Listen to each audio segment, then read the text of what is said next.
हमारे सभी दर्शकों को सादर प्रणाम। जय श्री कृष्ण। आज हम वास्तु से संबंधित बात करेंगे। मेरे पास प्रश्न भी आ रहे हैं, क्या दक्षिण मुखी मकान अशुभ होते हैं? क्या ऐसे मकान में रहना शुभ नहीं रहता? तो आज इसी के बारे में चर्चा करेंगे। हालांकि यह विषय बहुत लंबा है, लेकिन वास्तु से संबंधित जानकारियाँ आपको भी रहती है। आजकल पुस्तकों के माध्यम से सभी लोग जागरूक हो गए हैं, लेकिन दक्षिण दिशा को बहुत ही अशुभ बताया जाता है। यह एक गलत भ्रांति है। तो आप यहाँ पर दिशाओं को समझें। सबसे पहले तो पूर्व, पश्चिम, उत्तर, दक्षिण, ईशान, अग्नि कोण, नैऋत्य कोण, वायु कोण, इनको आप समझ लें। और इन दिशाओं के स्वामियों को भी यहाँ पर लिखे हुए हैं, उनको भी समझ लें। जैसे पूर्व दिशा सूर्य की है, पश्चिम शनि की है, दक्षिण मंगल की है, उत्तर बुध की है। इस प्रकार से आप इसे समझ सकते हैं। शुक्र जैसे अग्नि कोण, चंद्रमा वायु कोण, राहु केतु नैऋत्य कोण और ईशान कोण गुरु। तो इन दिशाओं के स्वामियों को भी आप समझ सकते हैं। अब आप समझें कि दक्षिण दिशा कब अशुभ होती है। मैं आपको पूर्व में भी बता चुका हूं, डिस्क्रिप्शन में उन वीडियो को भी आप देख सकते हैं। दक्षिण दिशा में सबसे पहले तो फाटक सेंटर में लगाएं, कॉर्नर पर बिल्कुल भी ना लगाएं। ऐसी स्थिति में अशुभता रहती है। यदि आप दक्षिण दीवार है उसके मध्य भाग में यदि फाटक लगाएंगे तो आपको लाभ मिलेगा निश्चित तौर से। उससे संबंधित वीडियो आप डिस्क्रिप्शन में सबसे ऊपर में डाल दूंगा, उसे आप अवश्य देखें। उसकी नाप भी मैंने बताई है कि आपकी प्लॉट की दीवार अर्थात दक्षिण दीवार कितनी लंबी है, उसके अनुसार आप उसके टुकड़े करके फाटक को रख सकते हैं। उस वीडियो को अवश्य देखें।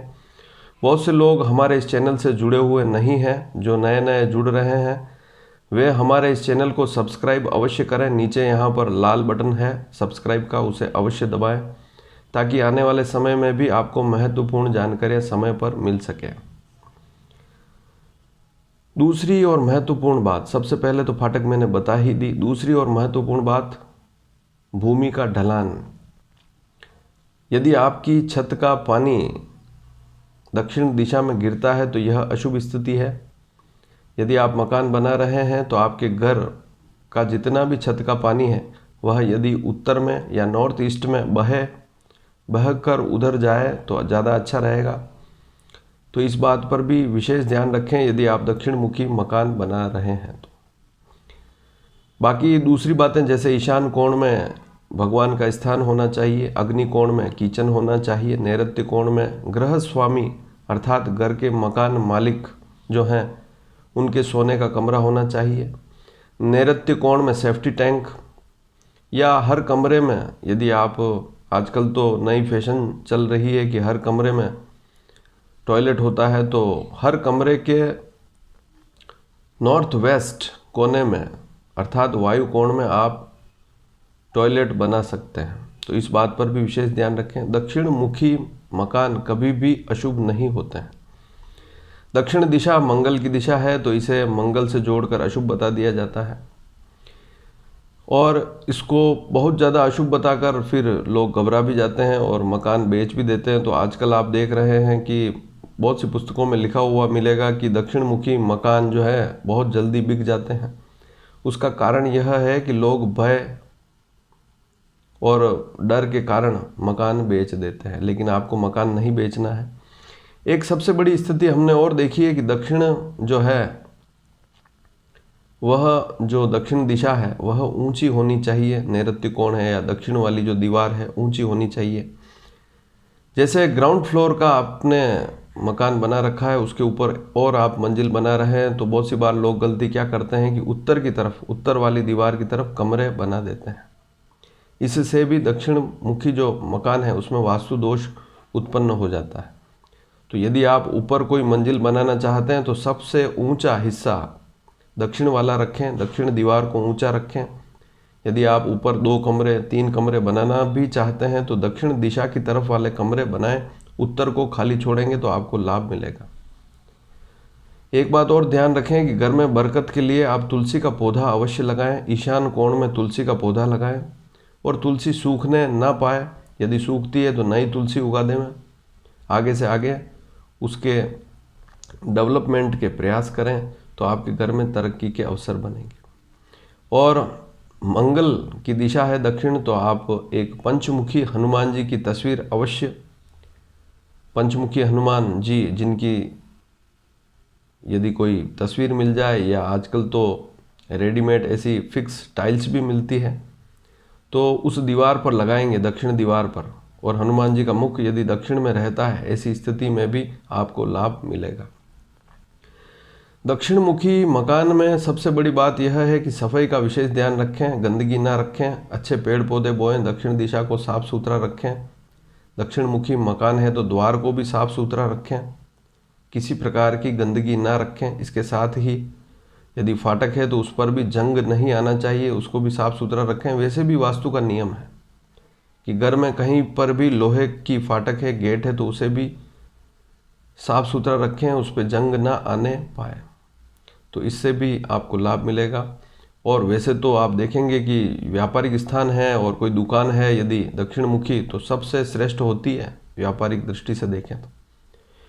क्योंकि यदि ऐसी स्थिति में व्यापारी जो दुकान का मालिक है यदि नैऋत्य कोण में बैठता है, अर्थात दक्षिण और पश्चिम वाले कोने में काउंटर लगाकर बैठता है, तो बहुत अच्छी स्थिति होती है।